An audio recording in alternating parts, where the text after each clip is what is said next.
Construction materials for a deep bore well. That's the deeper wells. $1,000 to do a well. $10,000 for removal of cyanide and arsenics in some of the forage wells. Why do we do it? Well, the world needs it, especially now. In the summary, the income goes into our Rotary Foundation, from which we can provide to help the countries. It's primarily given by its own members. You can see the breakdown from donors outside Rotary to the donors inside Rotary is rather dramatic. Ways to donate. One is pilot service hours. Another way we can donate is write a check, use a credit card, do donations on a regular basis. Third way is go online to member access or go to the Rotary Foundation direct. Bill, Yes. does Rotary qualify as an organization that your company will make a matching donation to? Yes. Many companies do. When I worked for Smith Barney, we matched those contributions I made to the Rotary. Okay. And for those of you who work for companies that have that type of program, often those are dollars that are just going untapped that the employees don't realize. If you have an interest, large employers will sponsor. And if you have vendors or other people who you've worked with in the past asking for donations.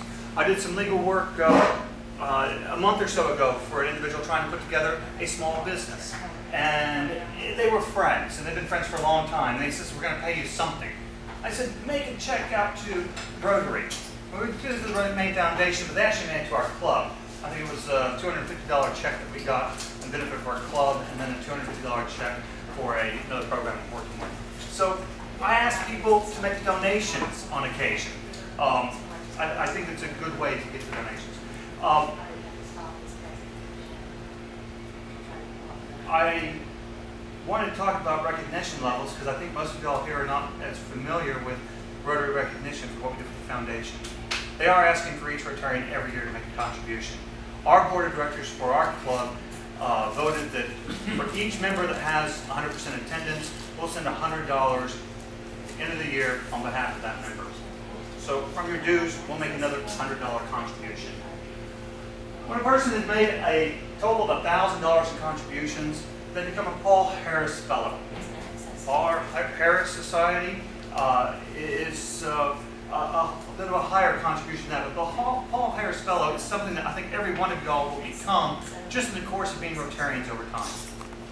And the Downtown Dallas Club, we had a tradition of each year on a person's birthday, they would make a gift to the foundation. $1 for each year of their life. And if you made those contributions every year on your birthday, it eventually get up to $1,000. Now the Downtown Dallas Club, it being a much older club than we were, they made a bundle of money for the foundation every year. However, I hope we will give longer, so that can work too. But that's something we haven't instituted here because the first 2 years of our club, we were just looking to get our feet under us and get rolling. But doing good work for the foundation is something we're going to want to do in the future. Becoming a Paul Harris Fellow is an honor that I hope all of y'all will achieve in your time with Rotary. We have Paul Harris Fellows. Okay. Paul Harris. Many people become Paul Harris Fellows their first month or two of Rotary. It's like, here's a check for the foundation. Is that how you did it? Well, actually, it was just through annual contributions. But like you were talking about, my company would make matching donations every year. That didn't go towards it, but they would match my volunteer hours, and that went straight into my fund. So it goes to the foundation, but I got credited for my volunteer hours, so it helped me achieve it faster. Oh, fantastic for the hours as well. Yeah. And that is exactly the way it happens. It sounds like oftentimes the public is like, oh my gosh, $1,000 more. But it just happens. Just being a Rotarian and doing things you want to do. In the past, when we had the Wheelchair Foundation folks come out here, I saw people writing checks to the Wheelchair Foundation. You'll just do it over time. But it's an honor you certainly want to achieve because if we go to the Rotary international conferences and the district conferences, the Paul Harris Society, Paul Harris Fellows wear their special pins and it recognizes making that extra contribution to the Rotary. The Paul Harris Society is for the group of people who are given $1,000 every year. That's a little bit more challenging, I think, for many people, but I guess they do it in the most commonly in a donation every month. And what is that on a monthly basis? Like $80-something a month? Yeah. And I was talking to Bill Perryman, who is the district foundation chair, who said that he blows $80 a month on dumber things. He doesn't even think about it. It's a bad meal out. And people can do it that way. But the other way is the matching company hours, the matching contributions. And so when you talk to people who are Paul Harris Fellows, they've reached the $1,000 goal. The Paul Harris Society members are doing the $1,000 per year. In addition, we have the large donors group, people who are doing $10,000 or more. And we also have the Bequest Society, people who give money to the foundation in their will, or their life insurance policies. In fact, this year, they are providing a honorary dinner for those who become major donors or do bequest society members of over $10,000. And it's been easy for many people to assign money to Rotary in their wills. So they said as a bequest, it's in the will, or signing over a life insurance policy to do that. And they'll have an honorary dinner this year.